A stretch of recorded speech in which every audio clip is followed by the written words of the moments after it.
Peggy 18.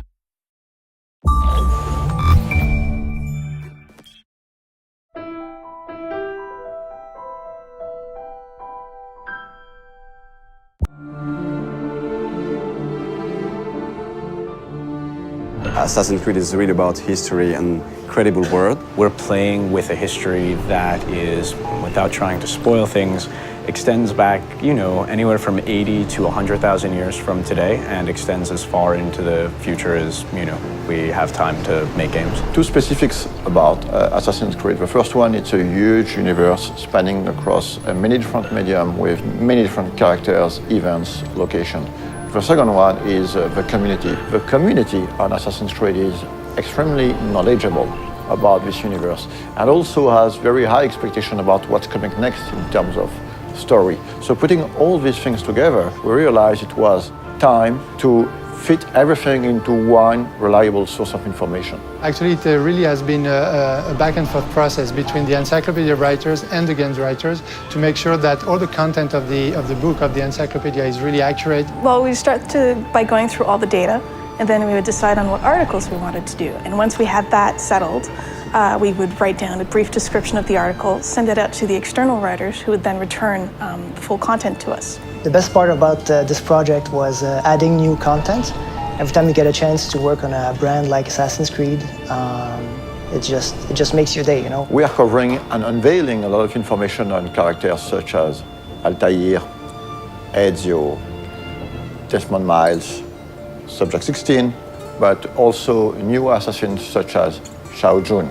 One of the very first challenges was dealing with so much data. Assassin's Creed has been around for a while and has a wealth of information from both the story standpoint within the game universe and just history in general. So going through all of that and figuring out what might be most interesting to put in the encyclopedia was very much the first challenge that I encountered. The franchise isn't defined necessarily by a single character, it's defined more by these institutions.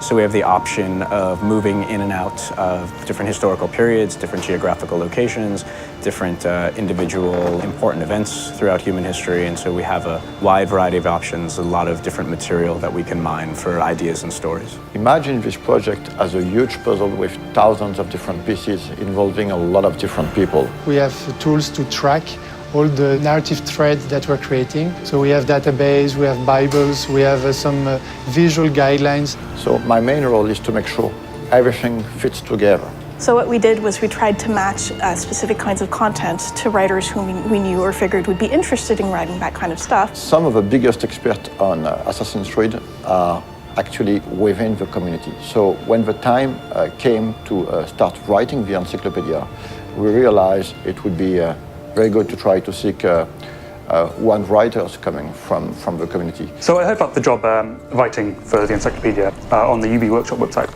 and I thought, well, it's about video games, it's about history, so it seemed perfect for me. We were really surprised by the reaction. We got hundreds of submissions, and some of them were very, very good. Well, most of the stuff I wrote was biographies, so of both the characters purely from the games and historical figures behind it. To make a long story short, instead of hiring one person, we finally hired 5 writers coming from the community. What I tried to do is dispatch the articles based on some of the test submissions they'd sent in, seeing what they liked to write best, and then we kept it contextually similar. We try to minimize the risk of bad overlapping and maximize the opportunities of cross-referencing. As for the design aspect of the encyclopedia, we worked with a local agency called Double Echo. They were crucial to the creative process. For example, during earlier discussions, we decided to only use production concept arts to illustrate the encyclopedia as opposed to 3D renders or marketing assets. The role of concept art is very important in the conception of a game. During the early stage of conception, we work on very high-level concepts. So it's about a silhouette, a mood, skylines of the city, treatment for the characters, colors. It's quite remarkable how much of the stuff does have its ties to reality and things that really happened. And I'm pretty sure that readers will discover some really interesting and new information. For example, in the encyclopedia, we're gonna reveal some information about the Templars, among other things, but actually the encyclopedia is gonna have some spoilers, so if you haven't played the game, just wait to read it. This encyclopedia is available in Europe in the Animus edition that you can find at retail. For more information, check on assassinscreed.com, and it is also available as a standalone worldwide on ubiworkshop.com.